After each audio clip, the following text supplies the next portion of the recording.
예를 들어서 말씀을 드리면 학동력 기준으로 논현동은 광고라든지 엔터테인먼트 이런 업체들이 굉장히 선호하잖아요. 맞습니다. 그리고 이제 청담동은 뭐 어차피 강남에서도 넘사벽이지만 그쪽은 이제 한복 업체라든지 웨딩 업체 등등의 또 엔터테인먼트 이런 업체들이 굉장히 선호하는 지역이고 테헤란을 기준으로 또 역삼역 아래는 또 다른 업체들이 또 선호를 하잖아요. 맞습니다. 그런 부분들이 되게 중요한 것 같아요. 그리고 우리가 이제 설계를 할 때 기본적으로 임차인들이 선호하는 구조가 있잖아요, 평면이. 맞습니다. 지금 뭐 대지 모양이랑 상관없이 건물은 가급적이면은 반듯한 직사각형이나 정사각형이 좋겠고요.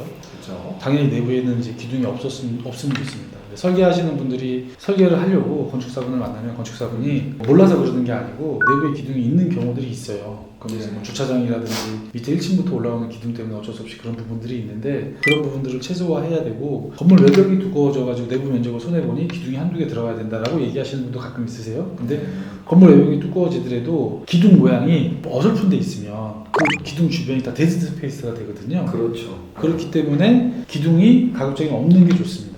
뭐 외벽이 좀 두꺼워지더라도 당연히 기둥이 없는 게 좋고 구조가 일단은 좀 반듯해야지 사용하시는 분들이 효용성이 높습니다. 제가 그 대치동에 모 건물을 가보니까 그 비싼 땅에 그렇게 건물을 예쁘게 지었는데 지하에 가니까 말도 안 되는 기둥들이 엄청 있더라고요. 그 지하 하려고 돈도 많이 들어가고 네. 시간도 많이 들어갔을 텐데 기둥이 뭐 서너 개 이상 박혀 있으니까 지하 자체를 임대해 놓기도 굉장히 어려운 그런 상황이 있더라고요. 소형 건물의 가장 중요한 부분이 지하라고 할 수 있는데 이 지하가 왜 중요하냐면 적은 대지에 건폐율이 다른 층들은 적용을 받아서 어쩔 수 없이 대지 면적에 대비해서 적을 수밖에 없는데 그나마 건물에서 가장 넓게 면적을 활용할 수 있는 부분이 지하이거든요. 그렇죠.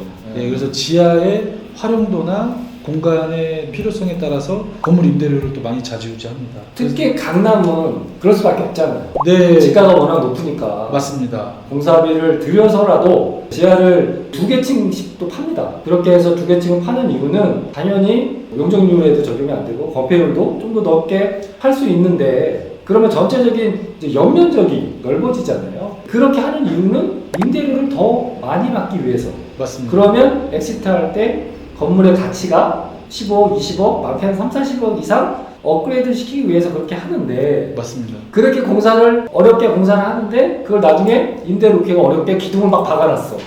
그러면 아 이거는 진짜 뭐 말도 안 되는 거잖아요. 근데 그런 현장들이 있습니다. 건축주 입장에서는 절대 가만히 있으시면 안 돼요. 그건 설계를 뭐 얼마가 들어가더라도 바꾸셔야 돼요. 그쵸? 저희가 실제로 이제 말씀하신 그런 건물 보여드리고 그럼 나는 어떻게 하느냐 설계 도면 가져오신 분 내 건물에도 지하에 기둥이 있는데 나는 어떻게 하느냐 설계사가 기둥이 없으면 안 된다 그런다 그렇게 얘기를 했다는 거예요 건축사가. 아, 그러면 그렇죠. 저희가 비슷한 면적의 비슷한 건물에 현재 지하가 어떻게 생겼는지 임대료를 많이 받고 있는 건물이 어떻게 지하가 생겼는지 실제로 보여주면 당장 건축사한테 전화해서 욕을 하십니다.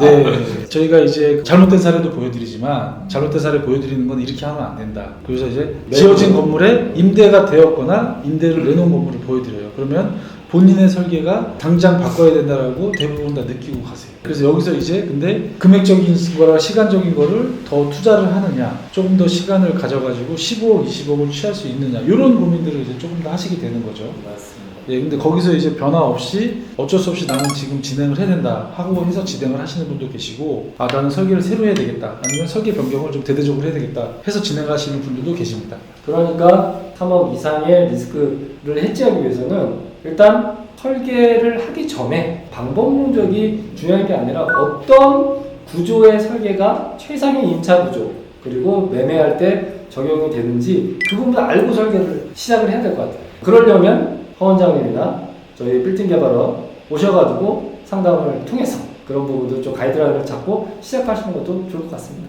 마지막으로 부탁 하나 드릴게. 설계를 하셔서 도면을 갖고 오지 마시고 설계를 하시기 전에 오셨으면 좋겠습니다. 아, 설계를 하기 전에. 그리고 설계할 때 뭐 내부가 직사각형이고 기둥이 없다 이런 부분은 기본적인 얘기고 또 코어 부분도 신경을 써야 되잖아요. 코어 부분도 신경을 써서 해야 되고 가장 중요한 건 전체적인 상권 구성 그리고 임차 수요 이런 부분들을 감안을 해야 될 것 같습니다. 자, 오늘 건축 시에 3억 이상 아끼는 노하우에 대해서 알아봤고요. 그리고 15억에서 30억 정도 건물의 가치를 상승시키는 그런 방법에 대해서 같이 알아봤습니다.